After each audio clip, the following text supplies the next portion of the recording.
Hey guys, and welcome back to my channel. Today I'm in We Are Curated here in downtown Miami, where you find the rarest and the most iconic exotic cars the world has ever seen.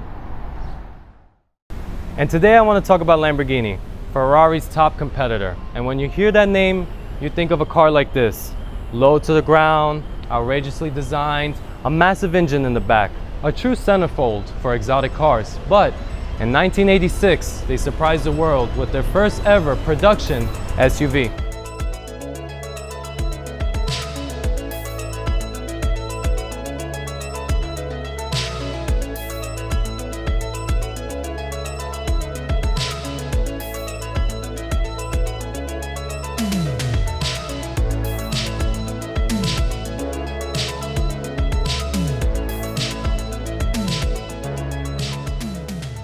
It was called the LM002, and it shared the same engine as a Countach, a 5.2-liter V12, producing 400 horsepower, and it had a 5-speed manual transmission. That may not sound like a lot in today's standards, but it was right there with Ferrari's flagship model, the Testarossa. Inside had a full leather and wood trim, power windows, AC, and a high-end stereo. And for a second, don't think it was a facade. It was a capable off-roader. It was a steel and aluminum body, 4-wheel drive, and even the tires were specially made for sand. And in '93, they ended production, and just like that disappeared. Most people never even knew this SUV existed. But let's fast forward to today, almost 30 years later, and Lamborghini gave it a second go with this, the Lamborghini Urus.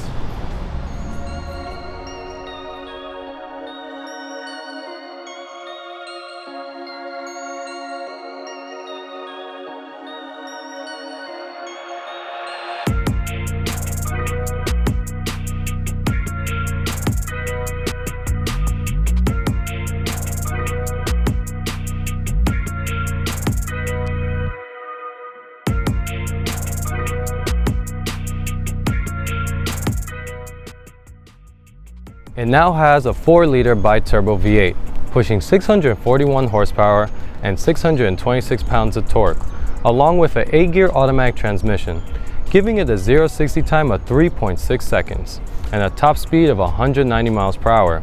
Its 4-wheel drive system is now permanent and works with torque vectoring to help tackle any terrain. When I first saw this SUV, it looked kind of ugly, but that was in pictures. Now that I see it in person, it looks so mean and aggressive. I can see why they put the Lamborghini badge on it. Out of all the SUVs out there right now, this is the only one that looks like it would go to the gym. And it has all the sharp angles you expect from a Lamborghini.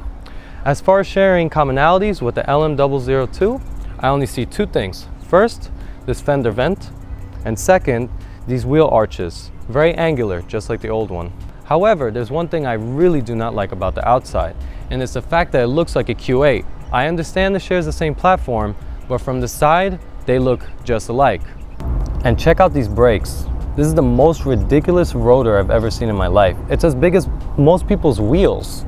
It stops the car 60 to 0 miles per hour in 110 feet. That's only 10 feet different than an Audi R8.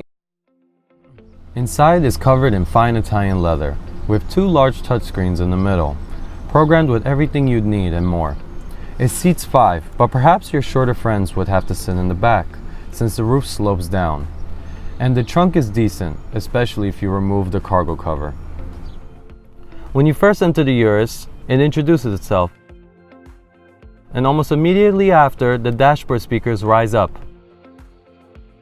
You'll notice that the bottom touchscreen is mostly devoted to air conditioning, but it does have a few more options for fuel and safety. The top screen is your main menu and has all the features you expect, from music to navigation.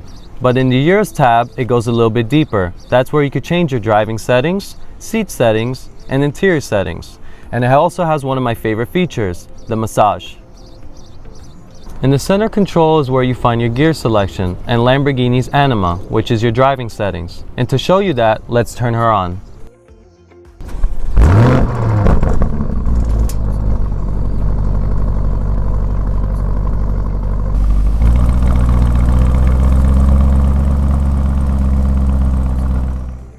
The reverse system is something I've never seen before. First of all, the handle looks like a thrust reverser from an airplane. And once you select it, it gives you a 3D image of the Urus, and you get to move it around to actually see the surroundings.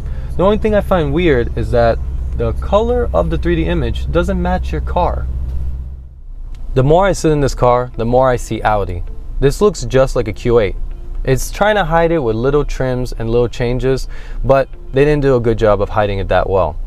Now, the headliner is all like a Bentayga. Same buttons, same everything. And all that together is a little bit of a letdown. I'm buying a Lamborghini, not an Audi. On their homepage, they say, distinctive Lamborghini noise. This doesn't sound like a Lamborghini, and I know why. Because it's not a Lamborghini engine. Never had they had a V8 nor a turboed engine. So, guess what this sounds like? An Audi. This is the same engine that they put in a Panamera or a Cayenne. So, another letdown. But it is fast.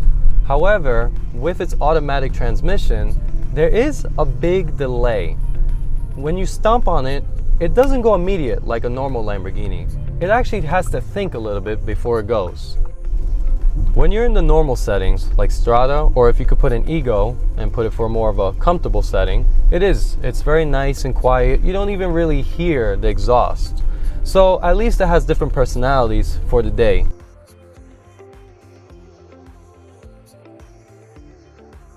And I'm going to show you how powerful the Urus really is.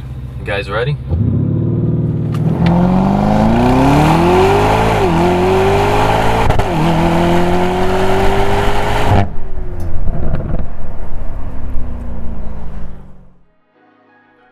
The Urus is one of the fastest, aggressive, and most exciting SUVs on the market today. But it's a Frankenstein created from Audi's parts bin. Many people might not mind this fact because Audi does have the build quality. But Lamborghini paved the way for a luxury SUV with the Rambo Lambo.